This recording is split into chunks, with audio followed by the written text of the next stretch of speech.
Hello दोस्तों, आप देख रहे हैं डी कोड इंडियन।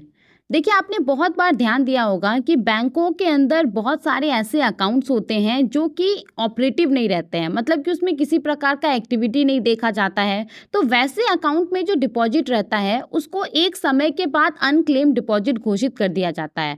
और ये जो अनक्लेम डिपॉजिट होता है उसको रिटर्न करने का एक जिम्मेदारी रहता है बैंकों के ऊपर, जो आरबीआई है उसके ऊपर। और इसके लिए देखिए, आरबीआई ने कुछ दिनों पहले 100 डेज 100 पेज करके एक कैंपेन भी लॉन्च किया था, जिसके तहत आरबीआई ने कहा था बैंकों को कि वो हर डिस्ट्रिक्ट में जो टॉप 100 अनक्लेम डिपॉजिट है उसको ट्रेस करेंगे और उसको यहाँ पे रिटर्न करने का काम करेंगे। अब इसी दिशा में आगे बढ़ते हुए रिजर्व बैंक ऑफ इंडिया के द्वारा अभी एक पोर्टल को लॉन्च किया गया है जिसका नाम है उद्गम पोर्टल। और इस पोर्टल के जरिए जो अनक्लेम डिपॉजिट है उसको सर्च किया जा सकता है, जो कस्टमर्स हैं बैंकों के उनके द्वारा। आप देख सकते हैं, द हिंदू का आर्टिकल है ये, आरबीआई अनवेल्स उद्गम portal for search of unclaimed deposits. तो इसी के बारे में आज के इस वीडियो में हम बात करने वाले हैं। सबसे पहले तो यहाँ पे देखिए, पिछले साल रिजर्व बैंक ऑफ इंडिया के द्वारा एक अलर्ट जारी किया गया था अनक्लेम डिपॉजिट के ऊपर, जो कि बैंकों के पास है। और यहाँ पे आरबीआई ने अनक्लेम डिपॉजिट किसे कहते हैं उसके बारे में पहले तो एक्सप्लेन किया था। और जो लोग हैं जिनका कि डिपॉजिट है बैंकों में और जिन्होंने क्लेम नहीं किया है, तो उनको यहाँ पे इनकरेज किया गया था कि वो आगे आकर के जो उनका डिपॉजिट है उसको क्लेम करें।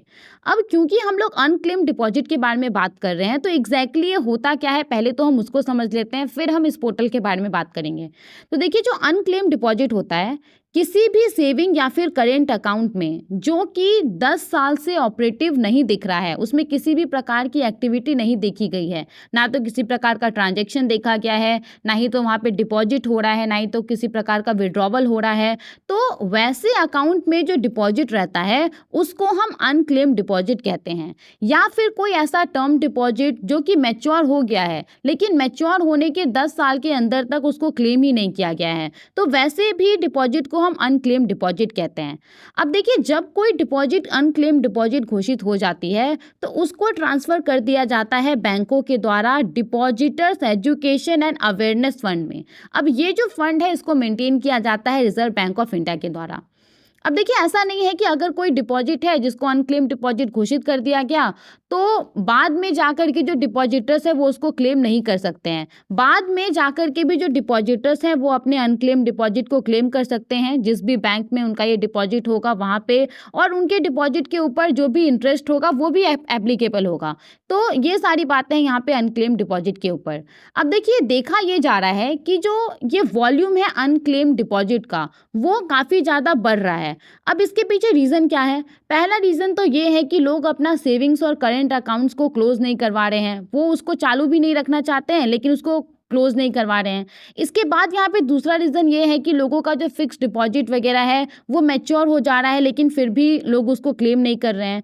तो ये सब रीज़न है। और इन सब के अलावा एक बड़ा रीज़न ये है जिसके वजह से अनक्लेम डिपॉजिट का वॉल्यूम में इंक्रीज़ देखने को मिल रहा है कि बहुत सारे अकाउंट्स ऐसे व्यक्ति को बिलोंग करते हैं जिनकी डेथ हो चुकी है, और डेथ होने के बाद जो नॉमिनी है, जो लीगल हायर्स है, वो आगे आकर के क्लेम नहीं कर रहे हैं। अब इसके पीछे देखिए, ये भी रीज़न हो सकता है कि जो नॉमिनी है, लीगल हायर्स है, उसको पता ही नहीं है कि जिस व्यक्ति की डेथ हुई है उसका कोई अकाउंट भी है जिसमें डिपॉजिट है। तो ये सारे रीज़न हो सकते हैं और इन सब रीज़न के वजह से ही जो अनक्लेम डिपॉजिट है उसके वॉल्यूम में इंक्रीज़ देखने को मिल रहा है। और इसी चीज़ को एड्रेस करने के लिए यहाँ पे आरबीआई के द्वारा एक सेंट्रलाइज्ड वेब पोर्टल को अनवील किया गया है जिसका नाम क्या है? उद्गम। उद्गम का यहाँ पे फुल फॉर्म है unclaim deposits gateway to access information. देखिए, इस पोर्टल को डेवलप किया गया है तो इससे होगा क्या कि जो यूजर्स हैं वो एक ही जगह पे मल्टीपल बैंक्स में जो उनका अनक्लेम डिपॉजिट है उसको वो यहाँ पे सर्च कर सकते हैं। और देखिए, ये पोर्टल क्या करेगा, ये यहाँ पे यूजर्स की मदद करेगा कि इनका जो अनक्लेम डिपॉजिट है, जो इनका अकाउंट है, उसको आइडेंटिफाई करने में। और यूजर्स को यहाँ पे इनेबल करेगा ये पोर्टल कि ये यहाँ से जो डिपॉजिट अमाउंट है उसको क्लेम कर सकते हैं, और जो इनका डिपॉजिट अकाउंट है जो कि ऑपरेटिव नहीं था तो उसको वो यहाँ से अपने रिस्पेक्टिव बैंक में ऑपरेटिव भी कर सकते हैं।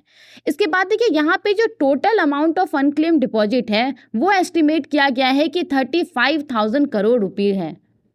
इसके बाद अगर हम बात करें कि इस पर्टिकुलर पोर्टल को डेवलप किसके द्वारा किया गया है, तो reserve bank information technology private limited, Indian financial technology and allied services और यहाँ पे जो पार्टिसिपेटिंग बैंक्स हैं उनके कोलैबोरेशन के साथ इस पर्टिकुलर पोर्टल को डेवलप किया गया है। अब देखिए, अभी अगर हम देखें तो ये जो पर्टिकुलर फैसिलिटी है ये अवेलेबल है 7 बैंकों के कस्टमर्स के लिए, जिसमें से इंडिविजुअल्स के लिए ये फैसिलिटी अवेलेबल है वैसे इंडिविजुअल्स के लिए जो कि SBI, Punjab national bank, central bank of India, Dhanlaxmi bank, south Indian bank और डीवीएस बैंक इंडिया के कस्टमर्स हैं। और यहाँ पे नॉन इंडिविजुअल्स के लिए ये फैसिलिटी अवेलेबल है अगर वो सिटी बैंक के कस्टमर हैं।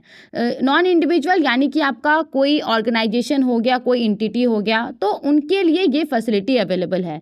लेकिन इसका मतलब ये नहीं है कि जो रिमेनिंग बैंक्स हैं उनके कस्टमर इस फैसिलिटी का इस्तेमाल नहीं कर सकते हैं। 15 अक्टूबर 2023 तक जितने भी बैंक्स हैं उन सभी को इस पोर्टल के ऊपर अवेलेबल करा दिया जाएगा। अब देखिए, अगर हम यहाँ पे देखेंगे किस तरह के डिपॉजिट को इस पोर्टल के थ्रू सर्च किया जा सकता है, तो अनक्लेम फिक्स्ड डिपॉजिट हो गया, टर्म डिपॉजिट और जो सेविंग्स अकाउंट और करेंट अकाउंट्स में डिपॉजिट रहता है जिसको कि 10 साल तक क्लेम नहीं किया गया है और जिसको कि ट्रांसफ़र कर दिया गया है depositor education and awareness fund में, तो उसको यहाँ पे सर्च किया जा सकता है, आइडेंटिफाई किया जा सकता है थ्रू उद्गम पोर्टल। उद्गम पोर्टल का ये लिंक है, इसको मैं डिस्क्रिप्शन में दे दूंगी, तो वहाँ से जाकर के आप इसको चेक कर सकते हैं। और देखिए, इनिशियली अभी क्या होगा कि जो यूजर्स हैं वो यहाँ पे उनका जो अनक्लेम डिपॉजिट है इन 7 बैंकों में, अभी क्योंकि 7 बैंक ही यहाँ पे अवेलेबल हैं, तो उस तक वो उसका जो डिटेल्स है उस तक वो एक्सेस यहाँ पे पा सकते हैं। इसके बाद देखिए, यहाँ पे इससे होगा क्या, ये जो पर्टिकुलर उद्गम पोर्टल को लॉन्च किया गया है, तो ये क्या है, ये एक सेंट्रलाइज्ड और कम्प्रहेंसिव प्लेटफॉर्म है। तो यहाँ पे क्योंकि कोई व्यक्ति उनका मल्टीपल बैंक्स में जो अनक्लेम डिपॉजिट है उसको सर्च कर सकता है, तो इससे क्या हो रहा है कि जो पूरा प्रोसेस है उसको ट्रांसपेरेंसी मिल रही है। और यहाँ पे अगर क्या होता, उद्गम पोर्टल को लॉन्च नहीं किया जाता तो कोई व्यक्ति को ब्रांच में जाना पड़ता, वहाँ पे जाकर के जो पूरा प्रोसेस होता है वो करना पड़ता अनक्लेम डिपॉजिट को क्लेम करने के लिए। तो क्योंकि इस पोर्टल को लॉन्च कर दिया गया है, तो जो पूरा डॉक्यूमेंटेशन प्रोसेस है, जो फॉलो अप्स है, वो सब काफ़ी ज़्यादा आसान हो गया है और यहाँ पे यूजर्स के पास रियल टाइम एक्सेस रहेगा अपने क्लेम्स के लिए। इसके बाद देखिए, जो यूजर्स हैं वो यहाँ पे अपने डिपॉजिट अकाउंट को ऑपरेटिव कर सकते हैं उस पर्टिकुलर रिस्पेक्टिव बैंक में, और यहाँ पे ये जो सारा काम होगा वो बहुत ही सिस्टमेटिक मैनर में हो जाएगा। और यूजर्स के लिए अब इन 7 बैंकों में जो अनक्लेम डिपॉजिट है उसको सर्च करना, उसको आइडेंटिफाई करना, ये काफ़ी ज़्यादा सिंपल टास्क हो जाएगा इस पोर्टल के लॉन्च होने से। तो यही सारी बातें इंपॉर्टेंट थी उद्गम पोर्टल के बारे में। आई होप आपको ये क्लियर हो गया होगा। आप इस पोर्टल के बारे में क्या सोचते हैं, आरबीआई के इस इनिशिएटिव के बारे में क्या सोचते हैं, हमें अपना ओपिनियन ज़रूर बताएं।